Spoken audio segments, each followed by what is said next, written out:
దేవుడి నామానికి స్తోత్రములు. ఈ ఉదయకాల సమయంలో మీ అందరికీ కూడా నా హృదయపూర్వకమైనటువంటి వందనాలు తెలియజేస్తున్నానండి. ఈరోజు దేవుడు మీతో మాట్లాడుతున్నటువంటి మాట ఏంటంటే, విధేయత గలవారిగా ఉండాలంట. మీరు ఎప్పుడైతే దేవుని దగ్గర విధేయత చూపుతారో, విధేయత గలవారిగా ఉంటారో, దేవుడు మీ జీవితంలో అద్భుతమైనటువంటి కార్యాన్ని చేయబోతూ ఉన్నాడు. హెబ్రీయులకు రాసిన పత్రిక 5వ అధ్యాయము 8వ వచనములో వాక్యం ఈ రీతిగా ఉంది. ఆయన కుమారుడై ఉండి తాను పొందిన శ్రమల వలన విధేయతను నేర్చుకొనెను. దేవుని బిడ్డలారా, యేసు తండ్రికి కుమారుడిగా ఉన్నప్పటికీ శ్రమల వలన విధేయతను నేర్చుకున్నాడు. ఇది దేవుడు మనకి మాదిరి చూపించడానికే ఆయన పంపించి ఉన్నాడు. దేవుని బిడ్డలారా, నీవు కూడా యేసు అడుగు జాడలో నడిచినట్లయితే, యేసుకు ఏ విధమైనటువంటి విజయము, ఘనత, ఉన్నతమైనటువంటి స్థితి వచ్చిందో అలాంటి స్థితిని దేవుడు నీకు కలగజేస్తా ఉంటాడు. వాక్యం సెలవిస్తా ఉంది. యాకోబు రాసిన పత్రిక 4వ అధ్యాయము 10వ వచనంలో, ప్రభు దృష్టికి మిమ్మును మీరు తగ్గించుకొనుడి, అప్పుడు ఆయన మిమ్మును హెచ్చించును. అవును, యేసు కుమారుడై ఉన్నప్పటికీ కూడా శ్రమల వలన విధేయత నేర్చుకున్నాడు.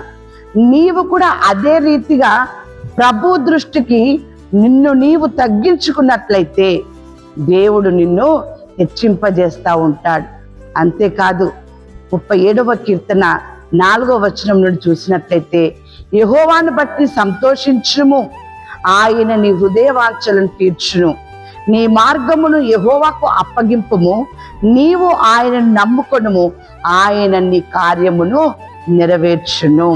ఎలాంటి శ్రమలు నువ్వు అనుభవిస్తున్నావో ఆ శ్రమలలో నీవు విధేయత నేర్చుకున్నట్లయితే, నువ్వు విధేయత కలిగినటువంటి స్థితిలో నీవు ఉన్నట్లయితే, దేవుడు నీ జీవితములో నీవు అనుకున్నటువంటి కార్యమును నెరవేరుస్తాడట. దేవుడు బిడ్డలారా, అంతేకాదు, వాక్యం సెలవిస్తా ఉంది. యెషయా గ్రంథము 40వ అధ్యాయంలో వాక్యం ఈ రీతిగా ఉంది. విధేయత గలవారి రీతిగా మనం ఉన్నట్లయితే, విధేయత మనం చూపినట్లయితే, వాక్యం ఈ రీతిగా ఉంది ఇక్కడ, నూతన బలమును మీరు పొందుకుంటారని. పక్షిరాజు రెక్కలు చాపినట్టుగా రెక్కలు చాపి పైకి ఎగురుదురంట, బలమును పొందుకుంటారంట.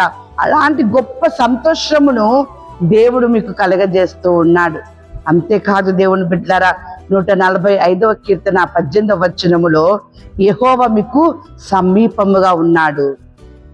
నువ్వు విధేయత చూపించు దేవునికి, నువ్వు దేవుని దగ్గర తగ్గించుకున్నట్లయితే నువ్వు బలమును పొందుకుంటావు, నీవు దేవుని బిడ్డ సంతోషాన్ని కలిగి ఉంటావు, నువ్వు సొమ్మసిల్లక నువ్వు సంతోషముతో ఉంటావు. దేవుడు నీకు సమీపముగా కూడా ఉంటూ ఉన్నాడు. ఇవన్నీ దేవుడు నీకు సమీపముగా ఉండి ఇవన్నీ నీకు కలగజేయాలి అంటే, నీ శ్రమలలో దేవుణ్ణి దూషించకుండా, యెహోవా ఇచ్చెను, యెహోవా తీసుకొనెను, యెహోవా నామానికి స్తుతి కలుగును గాక అనేటటువంటి మాట నీ నోట వచ్చినప్పుడు ఈ రీతిగా సంతోషాన్ని నీవు పొందుకుంటావు. దేవుని బిడ్డలారా, అందుకనే వాక్యం సెలవిస్తా ఉంది కదా, యెషయా గ్రంథము 54వ అధ్యాయము 13వ వచనం నుండి చూసినట్లయితే, నీ పిల్లలందరూ యెహోవా చేత ఉపదేశము నొందుతారట, ఆశీర్వాదాన్ని పొందుకుంటారట. దేవుని బిడ్డలారా, మీకు విరోధముగా గుంపుకూడు వారు మీ పక్షపు వారగుతారట. నీవు భయపడాల్సిన అవసరం లేదు, బాధించు వారు నీకు దూరముగా ఉంటూ ఉన్నారు. ఇవన్నీ జరగడానికి కారణము నీ విధేయత వలనే.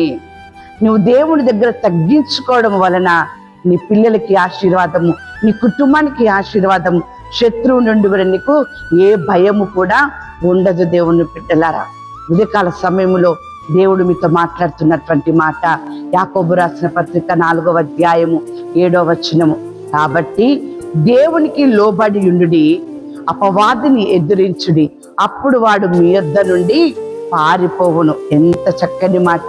నువ్వు విధేయత చూపడం వలన ఆశీర్వాదం పొందుకుంటున్నావు, సంతోషాన్ని కలిగి ఉంటున్నావు, దేవుడు నీకు సమీపంగా ఉంటున్నాడు. అదే రీతిగా అపవాది కూడా పారిపోతూ ఉన్నాడు. ఆ రీతిగా దేవుడు నిన్ను, నీ కుటుంబాన్ని కాపాడి క్షేమమును కలగజేయును గాక. ఆమేన్.